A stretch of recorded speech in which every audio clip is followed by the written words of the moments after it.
ಎಲ್ರಿಗೂ ನಮಸ್ಕಾರ. ಇವತ್ತು ಭಾನುವಾರದ ಲಾಗಿಗೆ ಸ್ವಾಗತ. ನಾವು ಹೊರಗಡೆಗೆ ಹೋಗ್ತಿದ್ದೇವೆ. ಇಲ್ಲಿಗೆ ಅಂದರೆ ಟೆಂಪಲ್ ಗೆ ಹೋಗೋಣ ಅಂತ ಸಡನ್ ಆಗಿ ಡಿಸೈಡ್ ಮಾಡಿ ಈಗ ಹೊರಟಿದ್ದೇವೆ.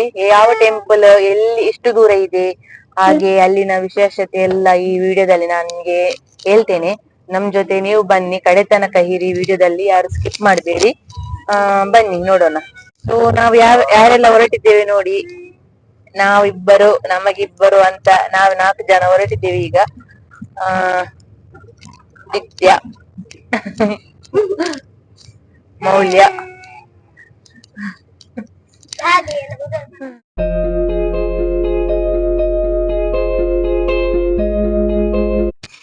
ಹಾಗೆ ನಾವೀಗ ಹೋಗುತ್ತಿರುವ ದೇವಸ್ಥಾನ ಅಂದರೆ ಕೊಡ್ಯಡ್ಕ ಅನ್ನಪೂರ್ಣೇಶ್ವರಿ ದೇವರು. ಇದು ನಮಗೆ ಮಂಗಳೂರಿನಿಂದ 40 ಕಿಲೋಮೀಟರ್ ಇದೆ ಹೋಗ್ಲಿಕ್ಕೆ, ಮೂಡಬಿದ್ರೆಯಿಂದ ಹತ್ತಿರ. ಹೊಸನಾಡು ಅನ್ನಪೂರ್ಣೇಶ್ವರಿ ಅಂತ. ಅನ್ನಪೂರ್ಣೇಶ್ವರಿ ಅಂದರೆ ನಮಗೆ ನೆನಪಾಗುವುದು ಹೊರನಾಡು ಅನ್ನಪೂರ್ಣೇಶ್ವರಿ. ಅವರೇ ಕೊಡ್ಯಡ್ಕ ಹೊಸನಾಡಿನಲ್ಲಿ ಇರುವುದು ಕೂಡ. ಹಾಗೆ ನಾವೀಗ ಹೋಗದೆ ಸುಮಾರು 10 years ಆಗ್ಬಹುದು. ಅಂದರೆ ಮದುವೆ ಮುಂಚೆ ಹೋಗಿದ್ದೆ, ಸರಿಯಾಗಿ ನೆನಪಿಲ್ಲ. ಇವತ್ತು ಸಡನ್ ಆಗಿ ಹೋಗುವಂತ ಆಯ್ತು, ಹಾಗೆ ಎನಿಸದೆ ಹೋಗ್ತಿದ್ದೇವೆ. ಸ್ವಲ್ಪ ಲೇಟ್ ಆಯ್ತು, ಮಧ್ಯಾಹ್ನದ ಮೊದಲು ನಾವು ರೀಚ್ ಆಗ್ಬಹುದು. ನೋಡುವ ಬನ್ನಿ. ಹಾಗೆ ಯಾರೆಲ್ಲ ಇನ್ನು ನನ್ನ ಚಾನಲ್ ಸಬ್ಸ್ಕ್ರೈಬ್ ಮಾಡಿಲ್ಲ, ಹಾಗೆ ಸಬ್ಸ್ಕ್ರೈಬ್ ಮಾಡಿ, ಲೈಕ್ ಮಾಡಿ, ಶೇರ್ ಮಾಡಿ.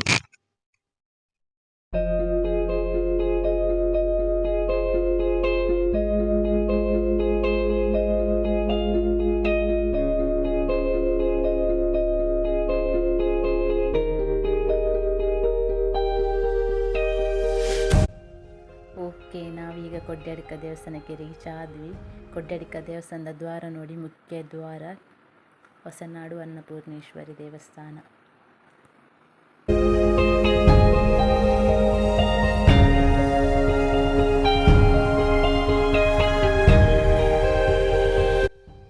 ಓಕೆ, ನಾವೀಗ ದೇವಸ್ಥಾನಕ್ಕೆ ರೀಚ್ ಆದ್ವಿ. ಎಷ್ಟು ಬಿಸಿಲಿದೆ ಅಂದರೆ ನಡಿಲಿಕ್ಕೂ ಆಗ್ತಿಲ್ಲ, ಅಷ್ಟು ಸುಡ್ತಾ ಇತ್ತು ಕಾಲೆಲ್ಲ, ತುಂಬ ಬಿಸಿಲಿತ್ತು.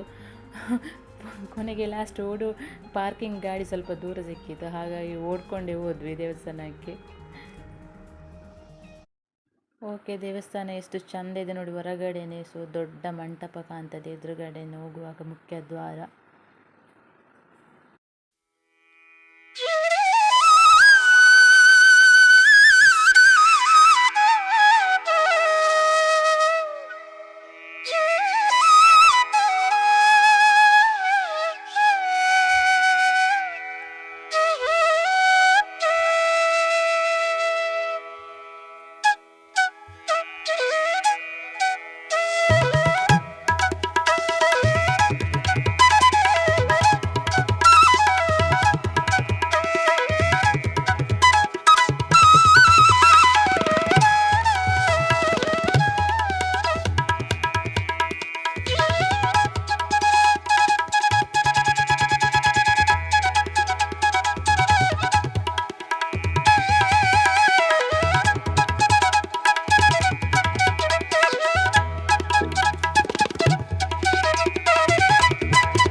ಓಕೆ, ದೇವರ ಪೂಜೆ ಆಯಿತು. ದೇವರ ಮಹಾಪೂಜೆಯು ನಮಗೆ ಸಿಕ್ಕಿತು. ಹಾಗೆ ಇಲ್ಲಿಯ ವಿಶೇಷ ಏನಂದರೆ ಪೂಜೆಯನ್ನು ಕುತ್ಕೊಂಡು ನೋಡಬಹುದು. ಎಷ್ಟು ನೋಡಿದರೆ ಸಾಲದಂತಲೇ ಹೇಳ್ಬಹುದು. ಎಲ್ಲರಿಗೂ ಕಾಣುವಂತೆ ಭಕ್ತಾದಿಗಳಿಗೆ ದೇವರ ಪೂಜೆಯನ್ನು ಕುತ್ಕೊಂಡು ನೋಡುವುದೇ ಒಂದು ವಿಶೇಷ ಅಂತಲೇ ಹೇಳ್ಬೋದು ಇಲ್ಲಿ. ಹಾಗೆ ಅನ್ನ ಪ್ರಸಾದನು ಕೂಡ ಊಟ ಎಲ್ಲ ಆದ್ಮೇಲೆ ಪಾಯಸ ಹಾಕ್ತಾರೆ. ಪಾಯಸ ಆದ್ಮೇಲೆ ಪುನಃ ಅನ್ನ ಬಡಿಸ್ತಾರೆ. ಅದೊಂದು ವಿಶೇಷ ಅಂತಲೂ ಹೇಳ್ಬೋದು ಇಲ್ಲಿ.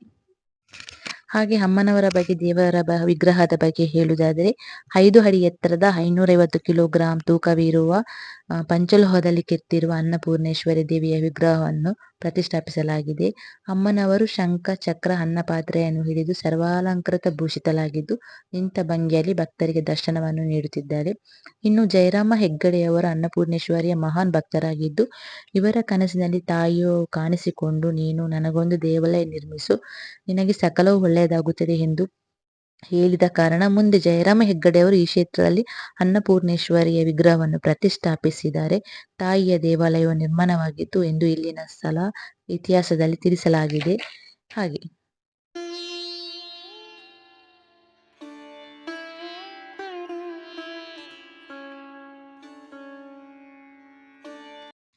ಹಾಗೆ ಇಲ್ಲಿ ತಟ್ಟೆಲೆ ನೋಡಿ ಅಕ್ಕಿ ಇಟ್ಟಿದ್ದಾರೆ. ಈ ಅಕ್ಕಿ ತಟ್ಟೆಯಲ್ಲಿ ಇಟ್ಟದೆ ಅಂದ್ರೆ ಅಕ್ಕಿ ಸೇವೆ ಅಂತ. ಇದು ಪೂಜೆಯನ್ನು ನಾವು ಮಾಡಿಸಿದ್ವಿ. ಇದು ಏನಂದ್ರೆ ಅಕ್ಕಿಯನ್ನು ದೇವರ ಮುಂದೆ ಕೊಂಡೋಗಿ ಇಡ್ಬೇಕು, ಅಲ್ಲಿ ವಿಶೇಷವಾಗಿ ಒಂದು ಪ್ರಾರ್ಥನೆ ಮಾಡ್ತಾರೆ. ಸೊ ಈ ದೇಗುಲಕ್ಕೆ ಬಂದು ಅಮ್ಮನವರಿಗೆ ಅಕ್ಕಿ ಸೇವೆಯನ್ನು ಸಲ್ಲಿಸಿ ಹೋದರೆ ಜೀವನದಲ್ಲಿ ಎಂದಿಗೂ ಅನ್ನದ ಕೊರತೆ ಉಂಟಾಗುವುದಿಲ್ಲ ಎಂಬ ನಂಬಿಕೆ. ಹಾಗಾಗಿ ಇಲ್ಲಿ ಅಕ್ಕಿ ಸೇವೆ ಒಂದು ವಿಶೇಷವಾದ ಪೂಜೆ ಅಂತಾನೂ ಹೇಳ್ಬೋದು. ಹಾಗೆ ಇನ್ನು ಹೇಳುವುದಾದರೆ ಇಲ್ಲಿನ ಪ್ರಾರಂಗಣ ತುಂಬ ವಿಶಾಲವಾಗಿದೆ. ದೊಡ್ಡ ಉದ್ಯಾನವನವು ಕೂಡ ಇದೆ ಎದುರುಗಡೆ. ಏನಂದರೆ ತುಂಬ ಬಿಸಿಲಿತ್ತು, ಮಗುವನ್ನು ಹಿಡ್ಕೊಂಡು ತುಂಬ ಹೊತ್ತು ಹೊರಗಡೆ ನಿಲ್ಲಿಕ್ಕಾಗ್ತಿರ್ಲಿಲ್ಲ. ಬಿಸಿಲು ಇರಲಿ, ಕಾಲು ಸುಡ್ತಾ ಇತ್ತು, ನೆಲದ ಮೇಲೆ ಕಾಲಿಡ್ಲಿಕ್ಕೆ ಆಗ್ತಿಲ್ಲ. ಹಾಗಾಗಿ ನಮಗೆ ಅಲ್ಲಿ ತುಂಬ ಹೊರಗಡೆ ಎಲ್ಲ ವೀಡಿಯೋ ಮಾಡಲಿಕ್ಕಾಗಲಿಲ್ಲ, ಜಸ್ಟ್ ಸ್ವಲ್ಪ ತೆಗೆದಿದ್ದೀನಿ. ಹಾಗೆ ನೋಡಿ ದೇವರದ್ದು ಸ್ವಲ್ಪ ವೀಡಿಯೋ ಮಾಡಿದ್ದೀನಿ. ದೇವರು ನಿಮಗೂ ಒಳಿತು ಮಾಡಿ ಒಳ್ಳೆಯದು ಮಾಡಲಿ ಎಲ್ಲರಿಗೂ ಅಂತ ಬೇಡ್ಕೊಳ್ತಿದ್ದೇನೆ ದೇವರಲ್ಲಿ ನಾನು ಕೂಡ. ನೋಡಿ ಹೀಗೆ ತುಂಬ ಸ್ವಲ್ಪ ಹೊತ್ತು ಇಲ್ಲಿ ಟೈಮ್ ಎಲ್ಲ ಸ್ವಲ್ಪ ಸ್ಪೆಂಡ್ ಮಾಡಿದ್ವಿ, ಸ್ವಲ್ಪ ತುಂಬ ಹೊತ್ತು ಕೂತ್ಕೊಂಡ್ವಿ. ಹಾಗೆ ತುಂಬ ದೊಡ್ಡ ಉದ್ಯಾನವನ ಕೂಡ ಚೆಂದ ನೋಡ್ಬೋದು ನೀವು. ಹಾಗೆ ಇಲ್ಲಿ ಆನೆ ಕೂಡ ಇತ್ತು ಮುಂಚೆ, ಈಗ ಆನೆ ಇಲ್ಲ. ನನ್ನ ಮಗಳಿಗೆ ಇಲ್ಲಿ ಆನೆ ಎಲ್ಲ ಉಂಟಂತ ಹೇಳಿ ಕರ್ಕೊಂಡು ಬಂದೆ. ಅವಳಿಗೆ ಸ್ವಲ್ಪ ನಿರಾಶೆ ಆಯ್ತು. പക്ഷേ ಆನೆ ಇತ್ತಲ್ಲ, ಆನೆ ಉಂಟಂತ ಹೇಳಿದ್ರಲ್ಲ, ಆನೆ ಇಲ್ಲಲ್ಲ ಅಂತ. ಇಲ್ಲ ಅಂದ್ರೆ ಆನೆ ಇದ್ದಿದ್ರೆ ನಾನು ಅದರ ವಿಡಿಯೋನ ನಿಮ್ ಜೊತೆ ಶೇರ್ ಮಾಡ್ತಿದ್ದೆ. ಆನೆ ಇಲ್ಲ ಅಂತ ಹೇಳಿದ್ರು, ನಾನು ಕೇಳಿದೆ ಇಲ್ಲಿ. ಅವರು ಏನಾದ್ರೂ ವಿಶೇಷ ದಿನ ಇರುವಾಗ, ಹಾಗೆ ಪೂಜೆ ನವರಾತ್ರಿ ಎಲ್ಲ ಇರುವಾಗ ಆನೆಯನ್ನು ಕರೆಸ್ತಾರೆ ಅಂತೆ. ಹಾಗೆ ಹಾಗೆ ಸ್ವಲ್ಪ ಮಕ್ಕಳಿಗೆ ಟಾಯ್ಸ್ ಎಲ್ಲ ಇಲ್ಲಿ ತಗೊಂಡ್ವಿ. ಹಾಗೆ ಇಲ್ಲಿ ಹಸಿರು ಗಾಜಿನ ಬಲೆ ಮಾರ್ತಾ ಇದ್ದಾರೆ. ಗಾಜಿನ ಬಲೆ ಅಂದ್ರೆ ಎಲ್ಲ ಮಹಿಳೆಯರಿಗೂ ಇಷ್ಟ, ನಂಗೂ ಕೂಡ ಇಷ್ಟನೇ. ಆದ್ರೆ ನಾನು ಗಾಜಿನ ಬಲೆ ಮನೆಯಲ್ಲೆಲ್ಲ ಹಾಕಲ್ಲ. ಯಾಕೆಂದ್ರೆ ಅದು ಒಡೆದು ಹೋಗ್ತದೆ ಯಾವಾಗಲೂ ಕೆಲಸ ಮಾಡುವಾಗ. ಯಾಕೆಂದ್ರೆ ನಂಗೆ ತುಂಬಾ ಸಲ ಎಕ್ಸ್ಪೀರಿಯನ್ಸ್ ಆಗಿದೆ. ಜಾಸ್ತಿಯಾಗಿ ನಾನು ತೆಂಗಿನಕಾಯಿ ಕೆರೆಯುವಾಗ ಕಟ್ಟಾಗ್ತಾನೆ ಆಗ್ತದೆ, ಅದಕ್ಕೆ ಬಿದ್ದೇ ಬೀಳ್ತದೆ. ಅದಕ್ಕೋಸ್ಕರ ನಾನು ಗಾಜಿನ ಬಲೆ ಹಾಕಲ್ಲ. ಮತ್ತೆ ನಂಗೆ ಗಾಜಿನ ಬಲೆ ಇದ್ರೆ ಹಾಕುದಂದ್ರೆ ಇಷ್ಟ. ಅಂದ್ರೆ ಎಲ್ಲಿಗಾದ್ರೂ ಫಂಕ್ಷನ್ಗೆಲ್ಲ ಹೋಗುವಾಗ ತುಂಬಾ ಬಲೆ ಹಾಕ್ತೇನೆ. ಈಗ ಇದನ್ನು ಮನೆಗೆ ಕೊಂಡೋಗಿ ತೆಗ್ದಿಡ್ತೇನೆ. ಯಾಕೆಂದ್ರೆ ಇದು ಒಡಿತದೆ ನಂಗೆ, ಮತ್ತೆ ಅಷ್ಟು ಚಂದ ಬಲೆ ಎಲ್ಲ ಒಡೆದೋದ್ರೆ ಬೇಸರ ಆಗ್ತದೆ. ಹೀಗೆ ಗಾಜಿನ ಬಲೆ ಕಲೆಕ್ಷನ್ ನನ್ನ ಹತ್ರ ತುಂಬಾ ಇದೆ. ಸೊ ದಿತ್ಯನಿಗೆ ಸಹ ಹಾಕಿಸಿದೆ. ಅವಳ ಪುಟ್ಟ ಕೈಗೆ ಪುಟ್ಟ ಬಲೆನು ಅವಳ ಸೈಜ್ ಇದೆ, ಒಂದು ಸಣ್ಣ ಬಲೆ ಇತ್ತು, ಅವಳಿಗೂ ಹಾಕಿಸಿದೆ. ತುಂಬಾ ಖುಷಿ ಆಯ್ತು. ತುಂಬಾ ಹೊತ್ತು ಟೈಮ್ ಎಲ್ಲ ಸ್ಪೆಂಡ್ ಮಾಡಿ ಹೊರಟ್ವಿ. ಮತ್ತೆ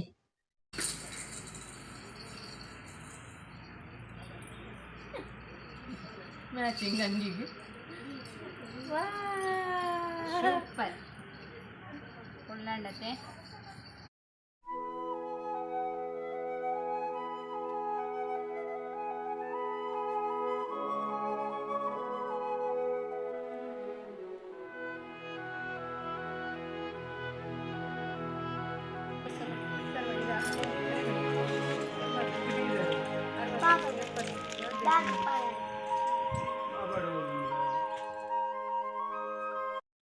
ಹಾಗೆ ಇಲ್ಲಿ ಸಾಯಿಬಾಬಾ ಮಂದಿರ ಕೂಡ ಇದೆ, ಶಿರಡಿ ಸಾಯಿಬಾಬಾ ಮಂದಿರ.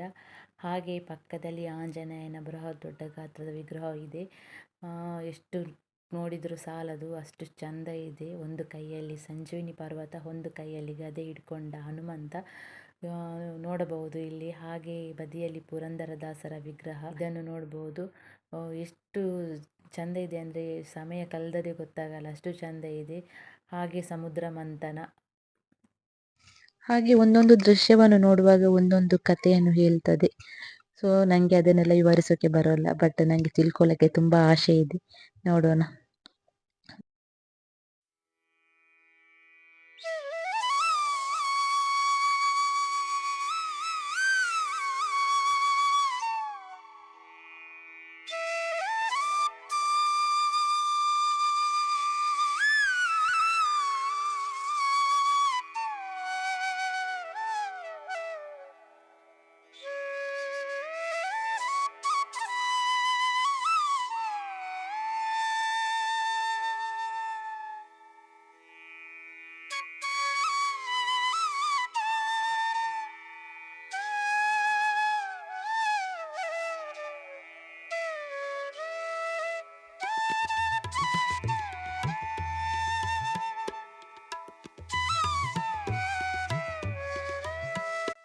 ಓಕೆ, ನೋಡಿದ್ರಲ್ಲ, ಈ ವಿಡಿಯೋ ನಿಮಗೆ ಇಷ್ಟ ಆಗ್ಬೋದು ಅನ್ಕೋತೀನಿ. ಇಷ್ಟ ಆದರೆ ಲೈಕ್ ಮಾಡಿ, ಹಾಗೆ ಶೇರ್ ಮಾಡಿ. ಯಾರೆಲ್ಲ ಇನ್ನೂ ಚಾನಲ್ಗೆ ಸಬ್ಸ್ಕ್ರೈಬ್ ಮಾಡಲಿಲ್ಲ, ಸಬ್ಸ್ಕ್ರೈಬ್ ಮಾಡಿ. ಎಲ್ಲರಿಗೂ ದೇವರು ಒಳ್ಳೇದು ಮಾಡಲಿ, ಒಳಿತನ್ನು ಮಾಡಲಿ, ಶುಭವಾಗಲಿ. ಮುಂದಿನ ವಿಡಿಯೋದೊಂದಿಗೆ ಭೇಟಿಯಾಗೋಣ. ಬಾಯ್ ಬಾಯ್, ಟೇಕ್ ಕೇರ್.